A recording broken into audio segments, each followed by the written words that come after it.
Hey friends, welcome back to the channel with more of the Big Bang Theory. This is season 4, episode 10. Last time we had Leonard pretend to be Penny's boyfriend in front of her father. That worked out well, not really.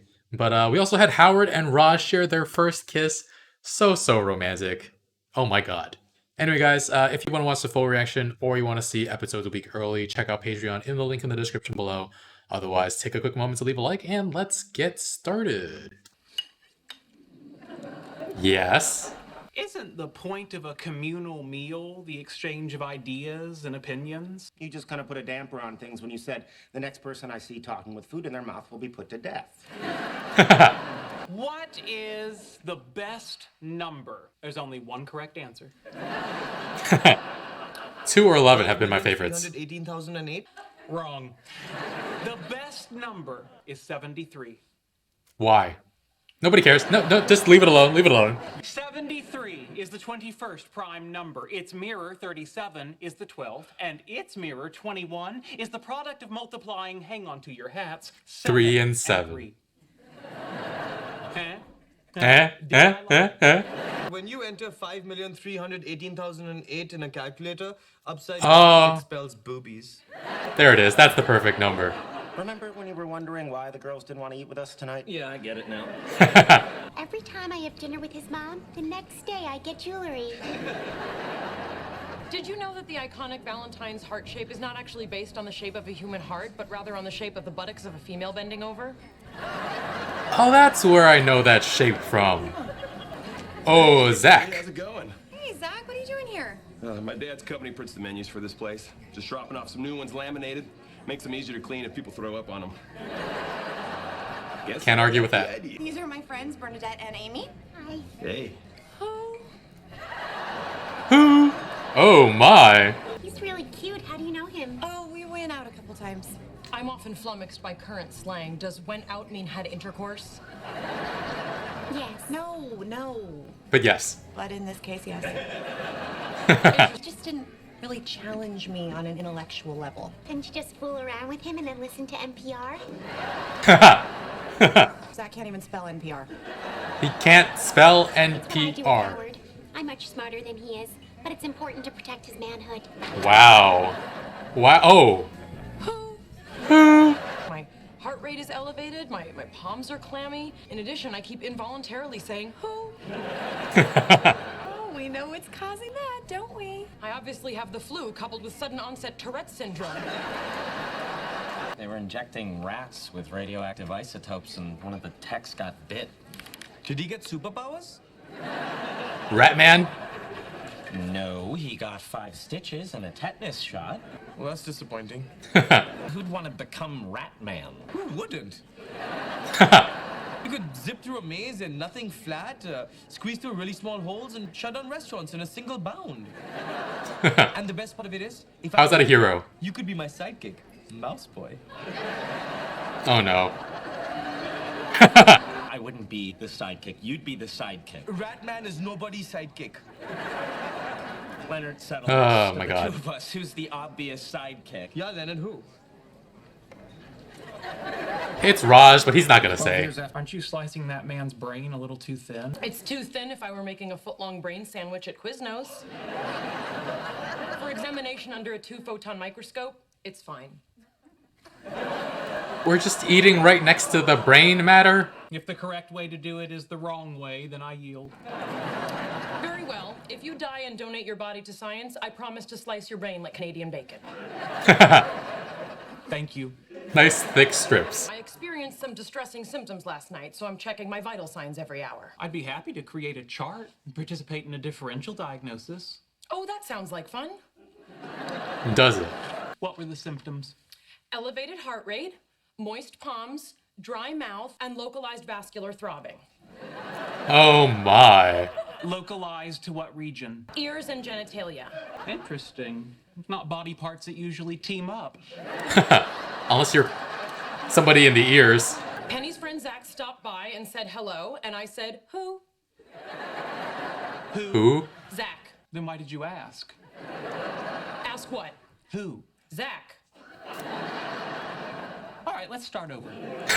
Hyperthyroidism, premature menopause, hosting an alien parasite, or, and I only include it for the sake of covering absolutely all bases, sexual arousal. There you go. At least you included it. Where would I have picked up an alien parasite?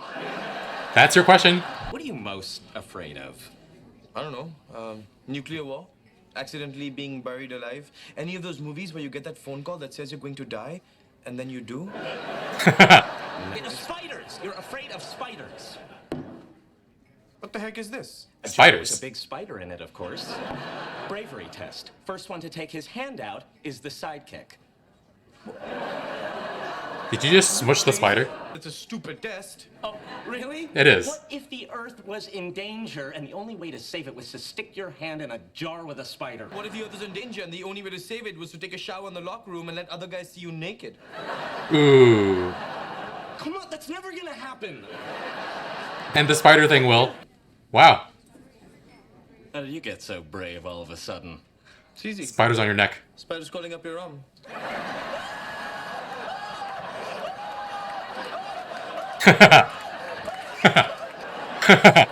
Oh my god, oh my god.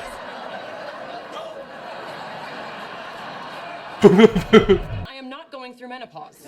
Are you sure? You said that with the testy bark of an old biddy? Wow.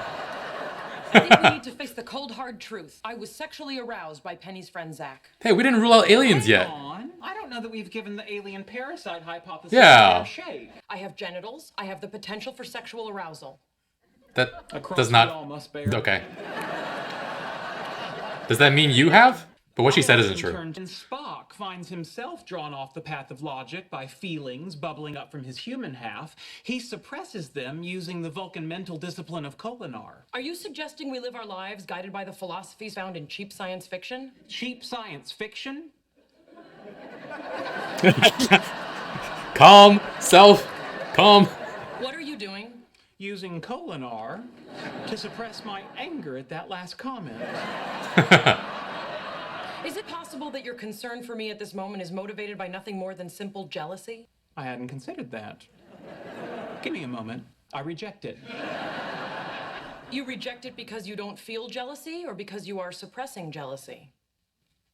Ooh. I think I'll eat my lunch at home. That's not your lunch, Sheldon. Those are the cadaver brain specimens. Amy's changed. I might have to let her go. I don't know. Why? She may be a slave to her baser urges, like you. Just gonna skip over that insult? What insult? Oh my god. That's why I'm gonna skip over it. It's simple biology. There's nothing I can do about it. Yes, there is. Are you sure? There might be something you could do about Amy's urges? Is he gonna try to get Zack to hook up with her? It's illegal to spay a human being. That's not what I had That's in mind. the moral quandary. It's illegal. Well, I was hoping to avoid this. God, I might as well get it over with. Thank you, Penny. I'll let you know what happens. He doesn't have the right idea. Is this the Zack Johnson who used to have coitus with my neighbor Penny? Sorry to bother you. You're just gonna call a bunch of them? Ask Penny for his number. I'm looking for a Zack Johnson who used to have coitus with my neighbor Penny. Coitus, it means intercourse. It's him. And I have this is Sheldon Cooper. Fine, Shelley. Yes, that does sound like a girl's name. I'd like to know if you'd be interested in having sex with Amy Farrah Fowler. Yes, that is a girl's name. Wait, This is gonna decide who's the hero and who's the sidekick? Oh my god. What if they both suck at it so much? Every idea is better than this idea. Every idea. How about 1, 2, 3, go? 1, 2, 3, go. That's for babies. Okay, how about on your Go. mark, get set, go? That's for a foot race. If you want to race, we have to go outside. No, it's chilly outside. I didn't bring my jacket. Ready? Wrestle. Are we starting now? Or is that what you're gonna say when we do start? We're starting now. Don't yell at me. Don't yell at me. Suppose there are worse ways to spend a Friday night. This is entertaining. Don't come to mind. Look at this stamp.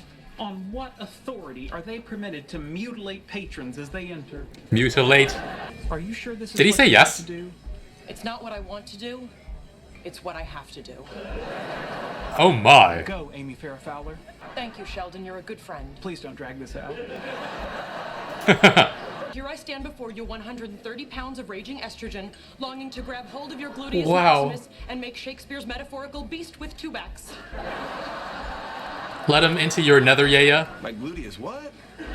I think it's going away. On the other hand, as I look at the blank ape-like expression on your face, I have decided to adopt the Vulcan practice of Kolinar. Goodbye, Zack. Bye. I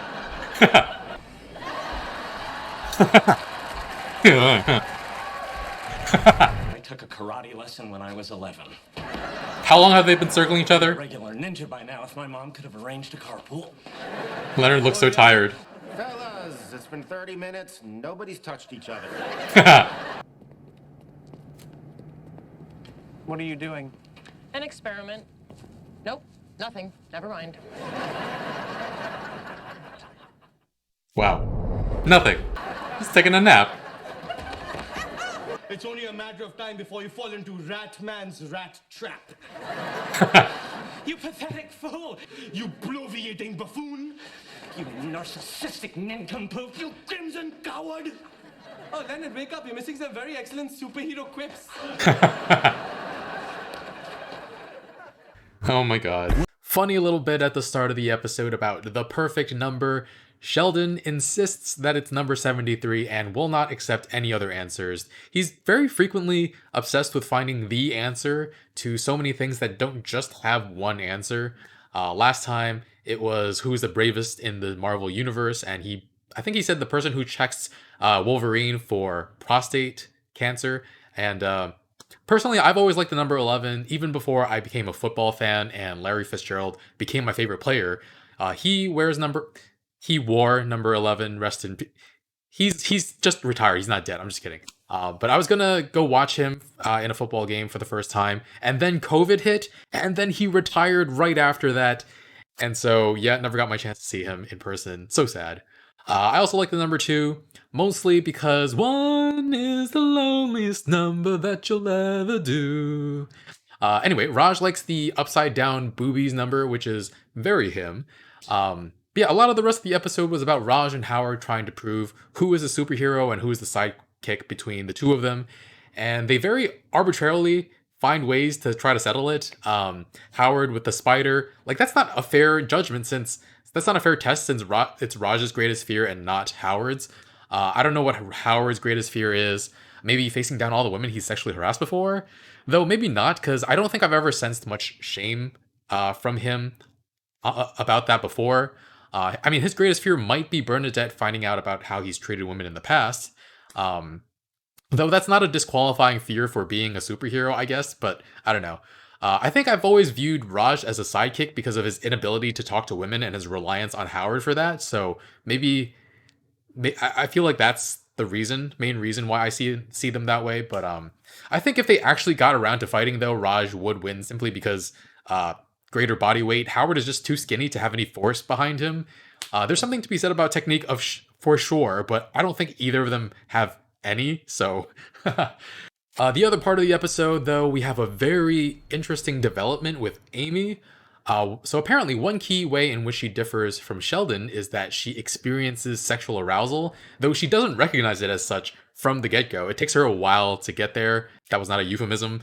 But yeah, first she thinks she has Tourette's and the flu, which is just completely logical. It's just sudden onset of both of them at once. Sheldon channels his inner Dr. House and finds possible diagnoses for why Amy has this condition.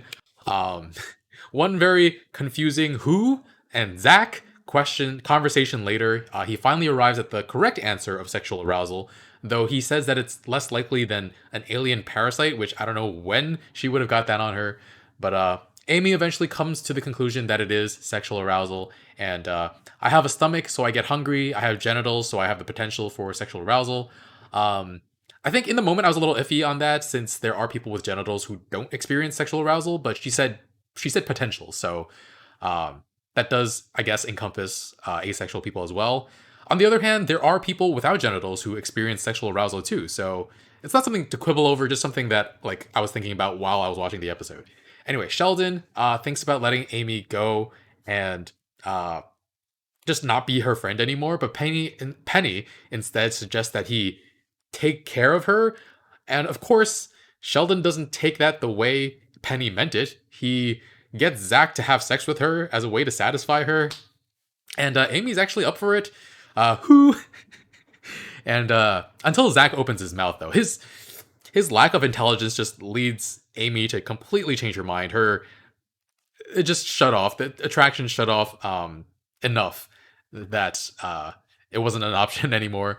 But yeah, this is a side of Amy we haven't seen before, really. A lot of times there have been hints towards the differences between her and Sheldon, but this seems to be a big difference. She even tries holding Sheldon's hand at the end there, though neither of them seem that into it. I don't know, though. But yeah, very fun episode, and looking forward to seeing maybe further differences between Sheldon and Amy pop up that will add wrinkles to their relationship, their friendship, their non-relationship. Anyway, guys, thanks for watching. Hope you enjoyed this reaction. Full reaction and early reactions on Patreon in the link in the description below. And yeah, leave a like, really helps out the channel, and I will see you guys next time with more. Bye, friends.